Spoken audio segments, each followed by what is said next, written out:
The old stone hall felt cold, always cold. Anna pressed her back against the wall and watched her sister dance. Clara spun in circles. Her golden hair caught the light. Her laugh filled the room like music. Everyone smiled when they looked at Clara. But when they looked at Anna, their faces changed. Anna's left leg dragged when she walked. It had been that way since birth. Her mother called it God's mark of shame. The servants whispered that Anna was broken. "Stand straight," her mother hissed. "Stop limping like that." But Anna couldn't stop. She never could.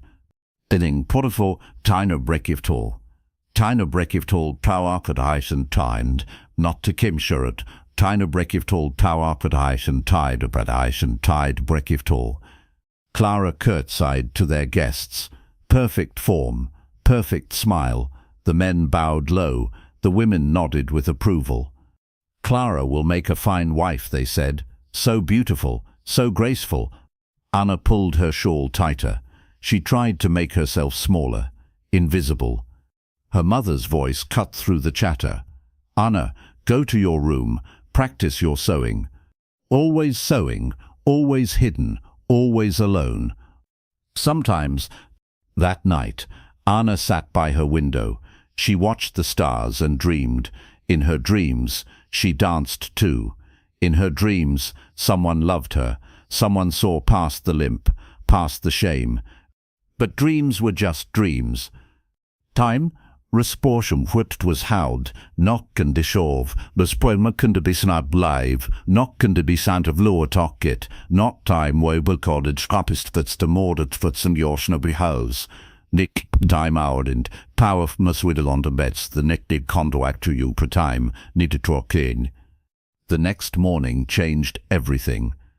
A letter arrived with a red wax seal. Her mother read it twice.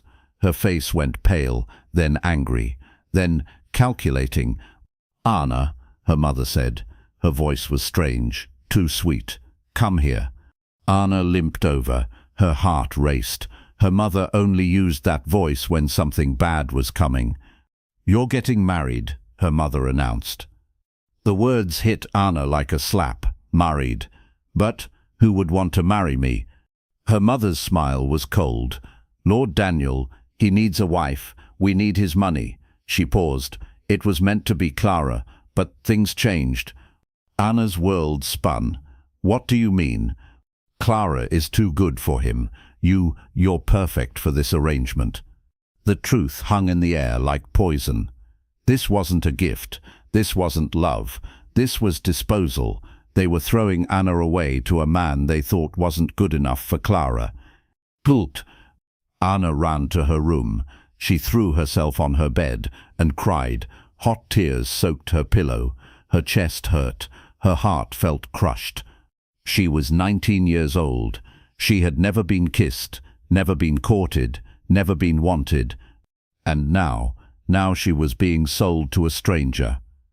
"Maybe he'll be kind," she whispered to her pillow. But even she didn't believe it. Men weren't kind to broken things. Across the valley, Daniel sat in his study. The letter lay open on his desk. He read it again. "Change of plans," it said. "You'll marry the other daughter, Anna, instead of Clara." Most men would be angry. Most men would demand Clara, the beautiful one, the perfect one. But Daniel felt relief. Thund bingdal, blikent to ditastic temped of rau in your pintroxum. He walked to his window. His left leg ached. It always did when rain was coming. The war had left him with scars, outside scars on his leg, inside scars on his heart. He was 32 years old. He had been a soldier. He had killed men. He had watched friends die. He had come home broken in ways that didn't show. People called him a hero, but Daniel knew the truth. He was just a man who had survived when better men hadn't. Tiwa. The marriage had been arranged by his father before Daniel returned from war. "You need a wife," his father had said. "The family needs heirs." Daniel hadn't argued. He had no heart left for love anyway. A marriage of duty seemed safer. When they first suggested Clara, he had agreed. She was beautiful, well-trained, perfect for a lord's wife. But something had always felt wrong. Most odd. Then, 6 months ago, he had met Anna by chance. He was riding through the village market. His horse had thrown a shoe. While the blacksmith worked, Daniel walked through the stalls. A young woman was giving water to beggars. She moved with a limp, but her face was kind, gentle, real. When she saw Daniel, she offered him water too, not because he was a lord, just because he looked thirsty. "Thank you," he had said. She smiled. It was the most honest smile he had seen since coming home from war. He never forgot that smile. He never forgot her eyes. He never asked her name, but he dreamed of her. Every night he dreamed of the girl with kind eyes and a gentle heart. Kinost. Now he knew. That girl was Anna. The girl they thought wasn't good enough for him was the only girl he had thought about for months. Daniel folded the letter. He felt something he hadn't felt in years. Hope. The carriage wheels crunched on gravel. Anna's hands shook in her lap. Through the small window, she could see the manor house, big, grey stone, tall windows, like watching eyes. "Stop shaking," her mother snapped. "Act like you have some dignity." But Anna couldn't stop. She was about to meet her husband, a stranger who had wanted Clara but got Anna instead. What would he think when he saw her limp? Pa. What? The carriage stopped. The door opened. Anna's mother climbed out first, smoothing her skirts. Anna took a deep breath. She stepped down carefully, favoring her good leg. The gravel was uneven. She stumbled. "Steady there." A deep voice. A strong hand caught her arm. Anna looked up and froze. It was him, the man from the market, the one she had given water to. But that was impossible. That man had been kind, gentle. This was Lord Daniel, her arranged husband. They couldn't be the same person. Could they? Passing a sin called Vanab, the watters% of wide edge of the time, not at Thithicod, no, to this to meet our dine next Santi Passani, to puffin pultonistant to the taddy pistimi tictor. "Lady Anna," he said. He bowed low, respectful. "Welcome to your new home." His eyes were exactly as she remembered. Dark brown, warm. When he looked at her, he didn't flinch at her limp. He didn't look disappointed. He looked pleased. "My lord," Anna whispered. She tried to curtsy. Her weak leg wobbled. She felt her cheeks burn with shame. But Daniel just smiled.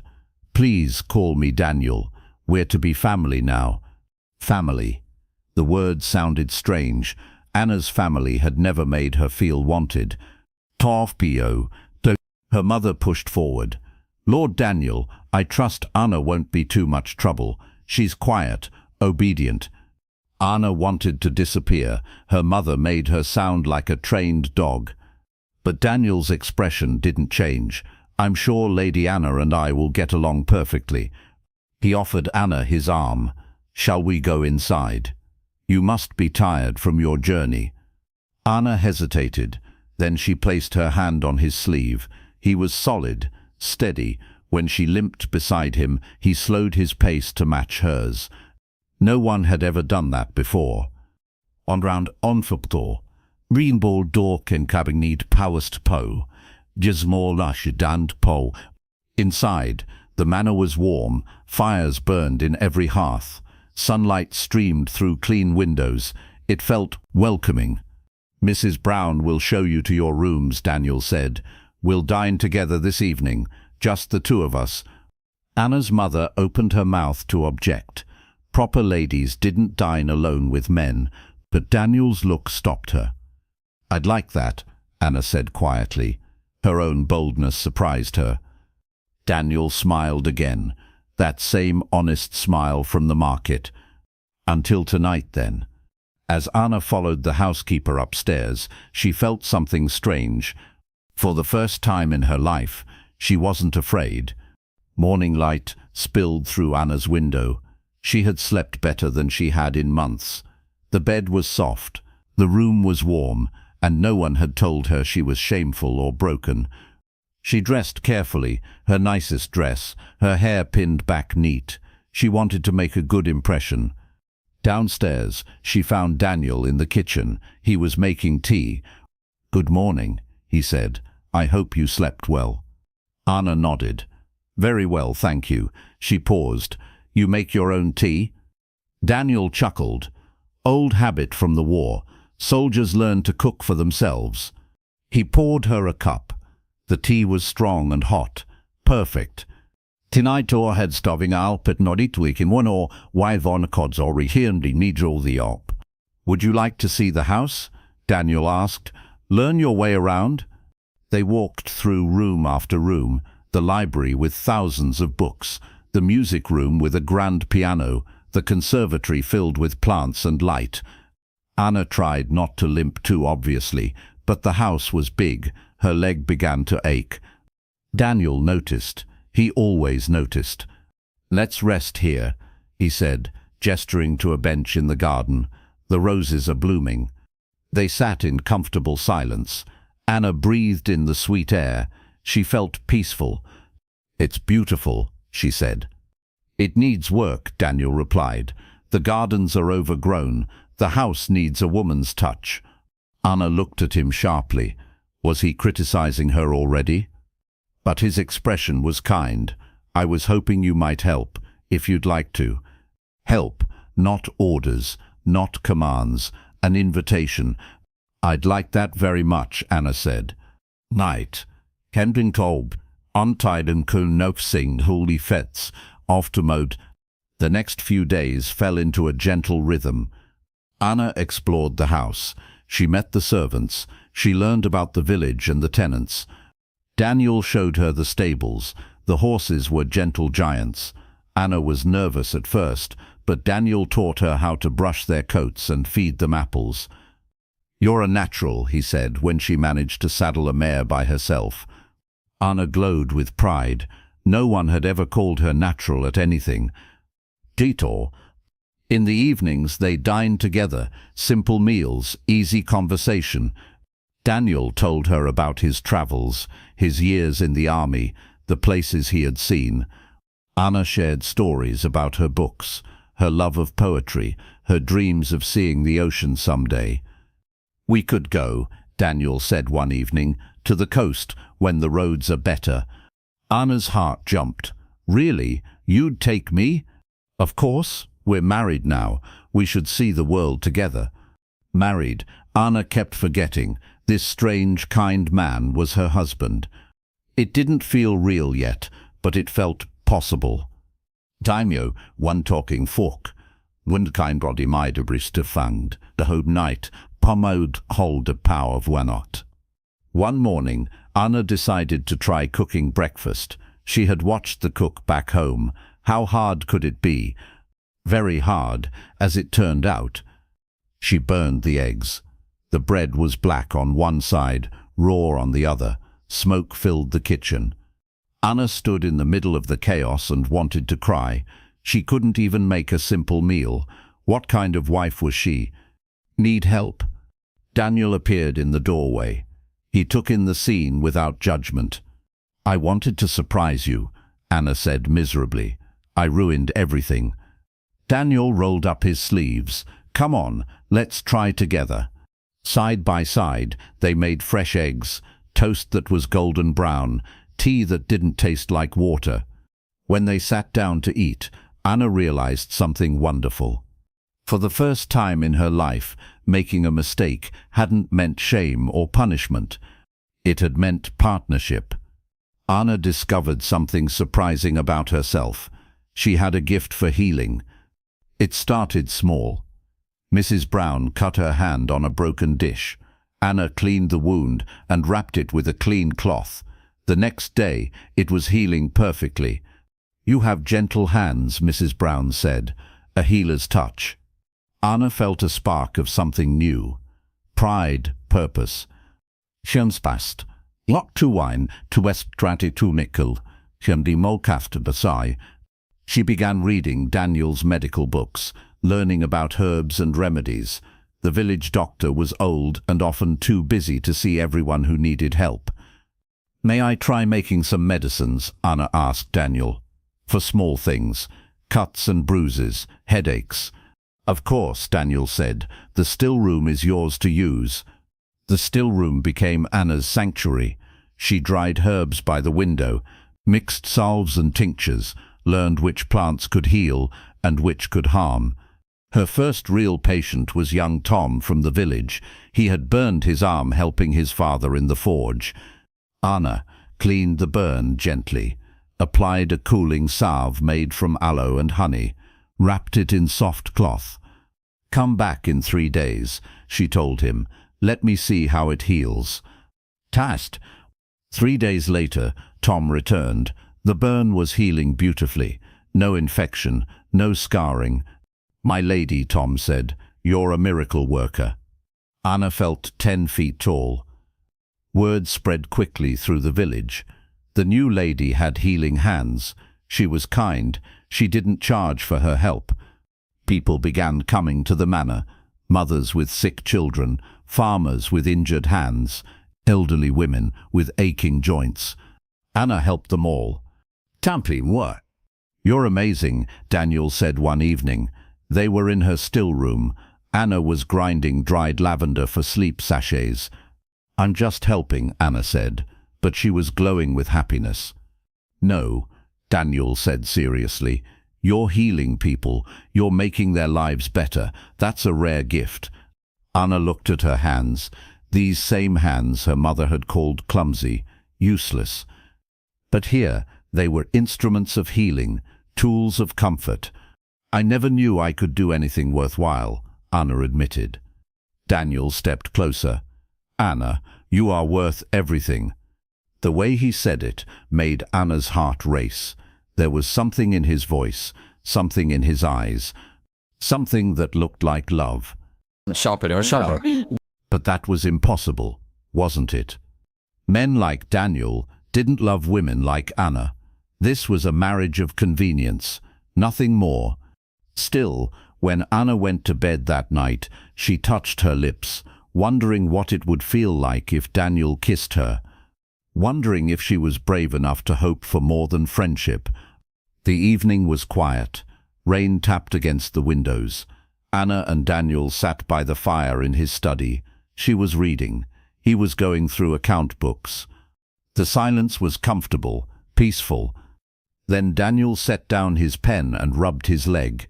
Anna had noticed he did that when the weather changed, when old pain flared up. "Does it hurt much?" she asked gently. Daniel looked up, surprised. "What?" "Your leg, from the war." For a moment, Daniel didn't answer. Then he nodded slowly. "Sometimes, especially when it rains."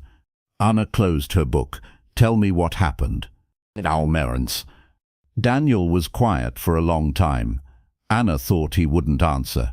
People didn't talk about the war. It was too painful, too dark. But then he began to speak. "We were retreating," he said quietly. "The battle was lost. I was helping wounded men to safety."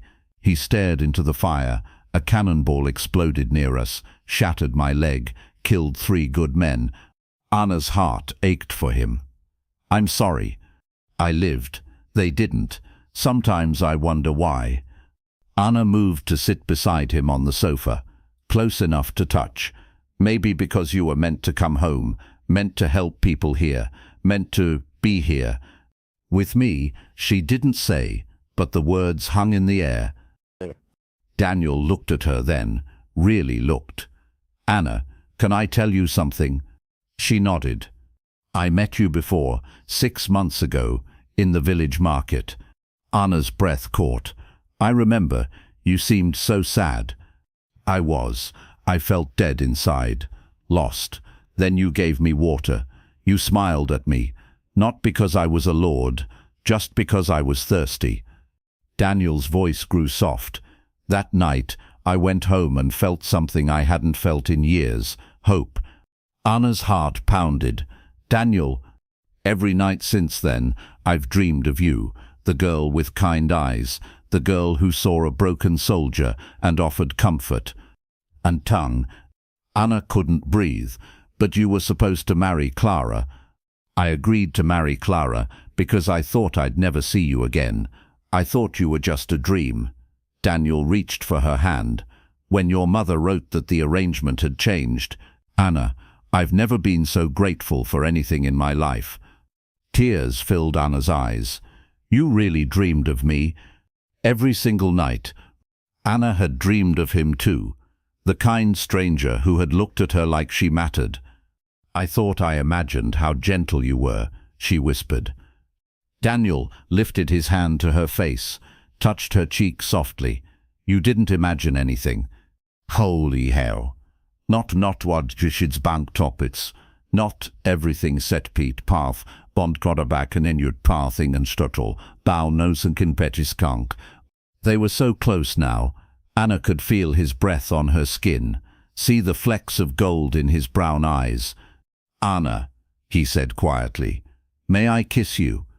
No one had ever asked her permission before. No one had ever treated her like something precious. Yes, she breathed. His lips touched hers, soft, gentle, perfect. Anna's first kiss tasted like tea and hope and coming home. When they broke apart, Anna was crying. Happy tears, she assured him quickly. I never dreamed someone could want me. Daniel pulled her close. I more than want you, Anna. I love you. The words hit her like sunshine after rain. I love you too, she whispered against his chest. Outside, the storm raged on, but inside, by the fire, Anna felt completely safe, completely loved, completely whole. 3 weeks of happiness, 3 weeks of growing love, 3 weeks of Anna finally believing she deserved good things. Then the letter came. Nein, Madam pardoned, Matabalion tag to porade, not a belischen dwells of one, with not to powered used to believe. Anna found it on Daniel's desk while she was dusting his study. The seal was broken, the handwriting was familiar. Clara's handwriting. Anna knew she shouldn't read it, but her name was mentioned in the first line. Her hands shook as she unfolded the paper. Dearest Daniel, it began, I hope you are not too disappointed with the substitute bride you received. Poor Anna has always been the broken one. Mother thought you might not mind given your own condition. Anna's blood turned to ice. The letter continued. Of course, you and I both know this arrangement should have been different. I am the one you truly wanted. When this marriage fails, as we both know it will, I will still be available. Anna won't be able to satisfy a man like you for long. Word. Anna dropped the letter like it was on fire. Her chest felt crushed. Her breathing came in short gasps. It was all a lie. Everything, Daniel's kindness, his gentle words, his kiss. He had wanted Clara all along. Anna was just the consolation prize. She ran to her room and threw herself on the bed. Sobs tore from her throat. How could she have been so stupid, so naive? Of course, Daniel didn't really love her. Men like him didn't love broken things. He was just being kind because he was stuck with her. Silence is not the absence of words. It's the presence of wisdom in knowing when not to speak. When Daniel came home that evening, he found Anna in the garden. She was sitting on their bench, staring at nothing. Anna, what's wrong? She couldn't look at him. I saw the letter. Daniel went very still. What letter? From Clara. About how you really wanted her.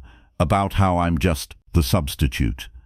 Anna finally looked up. Her eyes were red from crying. Is it true? Did you want to marry her instead of me? The fa. Daniel sat down heavily. He ran his hands through his hair. Anna, it's complicated. No, it's not. Did you want Clara or not? Daniel was quiet for a long time. Too long. At first, yes. The arrangement was made for me to marry Clara. I agreed to it. Anna felt her heart shatter completely. I see. But Anna, listen to me. No, Anna stood up. Her voice was stronger than she felt. I understand now. You settled for me because you had no choice. All those sweet words, they were just you making the best of a bad situation. That's not true. It is true, Anna's voice cracked. I'm the broken daughter, the one nobody wants. I should have known better than to believe someone could actually love me. Todrind, tabil for ekon widrien. Handet todrit talapwine diebrikundet tropik. She turned to go back to the house.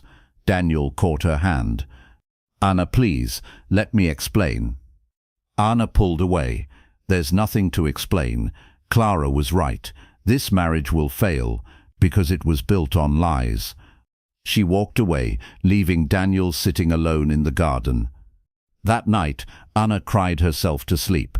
Her dreams were full of Clara's mocking laughter, her mother's cold voice saying, broken, shameful, worthless. Maybe they had been right all along. Maybe Anna was foolish to think she deserved love. For 3 days, Anna avoided Daniel. She took her meals in her room, spent her time in the village, helping sick people, kept busy so she wouldn't have to think. But she couldn't avoid him forever. The confrontation came on a Thursday morning. Anna was in her still room, mixing medicine for little Emma's cough. She heard voices in the main hall. Female voices, familiar ones. Clara and Mother. Naridisar, then our palma, wustaming you can give. Not our palnas to port. Anna's hands froze on her mortar and pestle. What were they doing here? She crept to the doorway and listened. Daniel, darling, Clara's sugar-sweet voice carried clearly. I've come to rescue you from this unfortunate situation. Lady Clara, Daniel's voice was cold. You're not welcome here. Oh, but I am. You see, I've realized my mistake. I should never have let them give you Anna instead of me. Anna's mother chimed in. We're prepared to correct this error. Anna can come home. You and Clara can have the marriage you both truly want. Spiritual. Anna's chest burned with shame and rage. They were discussing her like she was a broken piece of furniture to be returned. She started to slink away, to hide in her room like she always did when people hurt her. Then she stopped. No, she was done hiding, done letting them treat her like garbage. Anna straightened her spine, smoothed her skirts, and walked into the main hall with her head held high. Tauf, is money side? Anna, Clara exclaimed with fake joy. There you are, we've come to take you home. This is my home, Anna said clearly. Her mother scoffed. Don't be ridiculous. Look at you playing with herbs like a common servant. Daniel deserves a real wife. Anna is my wife, Daniel said firmly. But Anna held up her hand to stop him. I can speak for myself. She looked directly at Clara, at her mother, at all the people who had spent years telling her she was worthless. You're right, Anna said calmly. I'm not perfect like Clara. I have a limp. I'm not the beauty of the family. Clara smiled smugly. But, Anna continued, I heal people.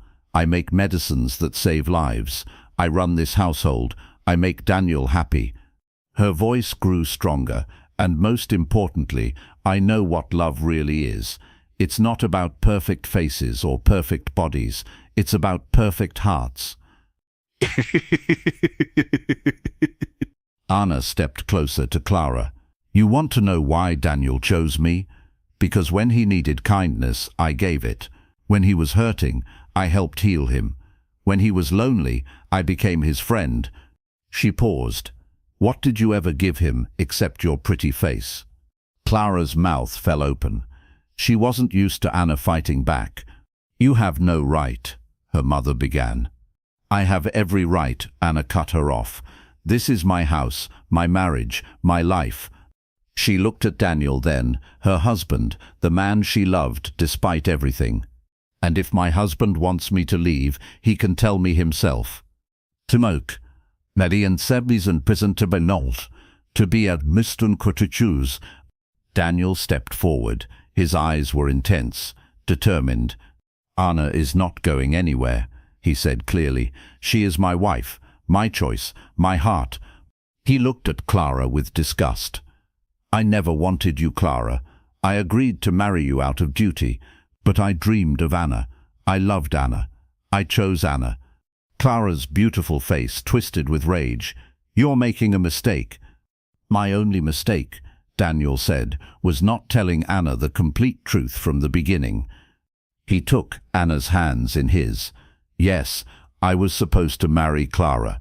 Yes, I agreed to it. But Anna, the moment I saw you in that market, you became the only woman I could ever want. Anna felt tears prick her eyes, but this time they were tears of joy. The arrangement changed, Daniel continued, and I was grateful, because it meant I could marry the woman I loved instead of the woman I was supposed to marry. He cupped Anna's face gently. You are not second choice. You are not a substitute. You are my first choice, my only choice, my heart's choice. Clara made a sound of fury. This is ridiculous. Anna, you're being selfish. Come home where you belong. Anna looked at her sister, her mother, these people who had spent 19 years making her feel small and broken. No, Anna said simply. I belong here, with my husband, in my home, living my life. She smiled then, a real smile, a confident smile, and you need to leave. Clara's face went red. You'll regret this, Anna. When he gets tired of your condition, remember that I tried to help you. The only thing I regret, Anna said calmly, is letting you make me feel worthless for so many years. She walked to the front door and opened it wide. Goodbye, Clara. Goodbye, Mother. For the first time in her life, Anna had stood up for herself. And it felt amazing. After Clara and her mother left, Anna and Daniel stood in their front hall. The silence stretched between them. Anna, Daniel said quietly, I'm sorry, I should have told you everything from the beginning. Anna looked at him, really looked. She saw the worry in his eyes, the fear that he had lost her trust. You're right, she said, you should have. Daniel's face fell. But Anna continued, I understand why you didn't. The truth is complicated, messy. She stepped closer to him. What matters is that you chose me. Every day since our wedding, you've chosen me. The bead. Daniel's relief was visible. Anna, you are the strongest, bravest, most wonderful woman I've ever known. I'm not brave, Anna protested. I hid in my room for 3 days instead of talking to you. You just faced down your sister and mother. You stood up for yourself, for us. Daniel smiled. That was incredibly brave. Anna thought about it. Maybe he was right. Maybe she was braver than she thought.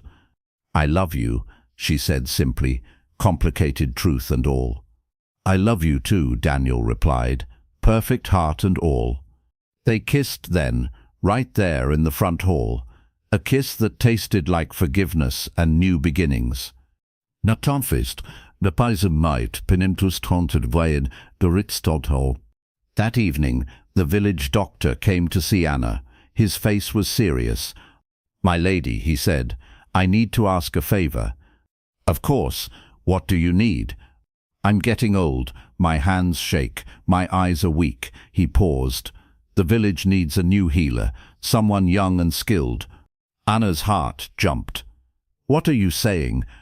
I want to train you properly, officially. You have natural talent, but you could learn so much more. Anna looked at Daniel. He was smiling proudly. The village council has agreed. The doctor continued. You would be the official healer for 3 villages. People would come from miles around for your help. Lies.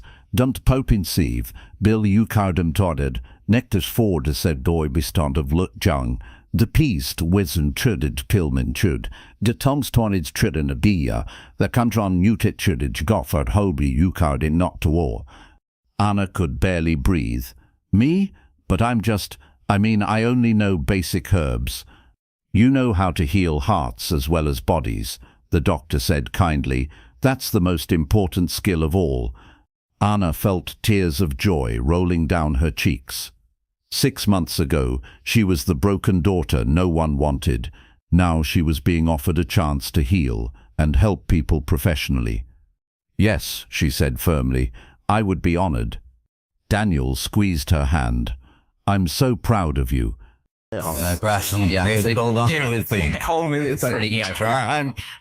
Word of Anna's appointment spread quickly. People came from neighboring villages to congratulate her, to thank her for the help she had already given. Lady Anna saved my son's life, said Mrs. Patterson from the next village over. He had a terrible fever. Her medicine brought it down. She healed my mother's arthritis, added young John.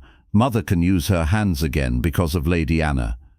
Anna stood in her front garden, surrounded by grateful people. These weren't nobles or fancy ladies. These were farmers and shopkeepers and mothers, real people whose lives she had touched. She felt more valued than she ever had in her entire life. That night, Anna and Daniel walked through their garden hand in hand. The roses were blooming. The air was sweet and warm. Are you happy? Daniel asked. Anna thought about the question. 6 months ago, she would have said happiness was impossible for someone like her. Now she was married to a man who loved her. She had work that mattered, a home that welcomed her, a future full of purpose. I'm more than happy, Anna said. I'm free. Daniel stopped walking and pulled her into his arms. Free? Free from believing I'm not enough. Free from hiding who I am. Free to love and be loved. She kissed him softly. Free to be exactly who I was meant to be. 2 years later, Anna stood in the same garden where Daniel had first told her he loved her, but everything had changed. The garden was larger now, full of medicinal herbs and healing plants. Anna's workshop had been expanded. Patients came every day seeking help. She was known throughout the county as the healing lady. Mothers brought sick children. Soldiers came for treatment of old wounds. Even other doctors sought her advice. No. Mama, Mama. A small voice called from the house. Anna turned and smiled as 3-year-old Emma ran toward her. The little girl had been born the previous spring. She had Daniel's dark eyes and Anna's gentle spirit, and no limp at all. What is it, sweetheart? Anna asked, scooping up her daughter. Papa says dinner is ready. Anna laughed. Daniel had become an excellent cook over the years. He said it was only fair since Anna spent so much time healing people. Thossel. Inside, Daniel was setting the table. He moved with a slight limp still, but it had improved greatly. Anna's special exercises and medicines had helped more than any city doctor. How was your day? He asked, kissing Anna's cheek. Wonderful. I delivered Mrs. Johnson's baby, a healthy boy, and old Mr. Peters says his back pain is completely gone. Daniel smiled proudly. He always smiled when Anna talked about her work. The county physician wants to recommend you to the medical college in London, Daniel said, for an honorary recognition. Anna's eyes widened. A formal recognition from the medical college? For a woman with no official training? They say you've saved more lives than doctors with decades of experience. That evening, after Emma was asleep, Anna and Daniel sat by the fire. Anna was reading a medical journal. Daniel was writing letters. Do you ever wonder what would have happened? Anna asked suddenly. What do you mean? If Clara had married you instead, if things had gone as originally planned. Daniel set down his pen and looked at her seriously. Anna, I have never once wondered that, not for a single day. He moved to sit beside her on the sofa. Their sofa, in their home, with their daughter sleeping upstairs. Clara would have been a perfectly adequate wife for someone else, but she never could have been the perfect wife for me. Why not? Because she never would have given water to a thirsty stranger. She never would have learned healing to help others. She never would have stood up to her own family to protect our marriage. Daniel took Anna's hands in his. They were calloused now from her work, strong from mixing medicines and treating patients. "Clara is beautiful on the outside," Daniel said, "but you, my love, are beautiful all the way through." Anna leaned against Daniel's shoulder. Outside, snow was beginning to fall. Their first winter together. Anna had felt like an intruder in this house. Now she felt like she belonged everywhere Daniel was. "I got a letter today too," Anna said softly. "Oh, from Clara. She's engaged to a duke in London." Daniel raised an eyebrow. "How do you feel about that?" Anna considered. "Happy for her. I hope she finds contentment." And she meant it. The anger and hurt from Clara's cruel words had faded long ago. Anna's life was too full of love and purpose to waste time on old pain. "She wrote something else," Anna added. "She said she was sorry for the things she said about our marriage failing." Daniel chuckled. "Well, she was certainly wrong about that."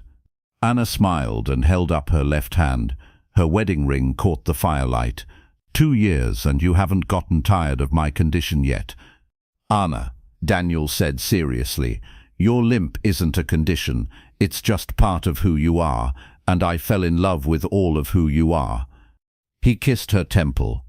"Besides, look at everything you've accomplished. You heal people. You save lives. You make our house a home. You gave me the most beautiful daughter in the world." Anna felt tears prick her eyes. Happy tears. She cried happy tears a lot these days. "What I'm trying to say is," Daniel continued, "you're not broken, my love. You never were. You're exactly perfect as you are. Not to speak fied." Later that night, Anna stood at her bedroom window. She could see the village below, warm lights glowing in windows, families gathered together. How many of those people had she helped over the past 2 years? How many fevers had she broken? How many wounds had she healed? How many lives had she touched? The girl who had once believed she was worthless now knew the truth. Everyone has value. Everyone has gifts. Everyone deserves love. Even broken things, even imperfect things, even things that don't look like everyone else. Daniel appeared behind her, wrapping his arms around her waist. "What are you thinking about?" he murmured against her hair. "Everything," Anna said softly. "How different my life is now, how happy I am." "Any regrets?" Anna thought about her old life, the cold stone halls, her mother's harsh words, the years of feeling invisible and unwanted. Then she thought about her current life, Daniel's love, Emma's laughter, the grateful faces of people she had helped heal. "Not a single one," Anna said firmly. She turned in Daniel's arms and kissed him.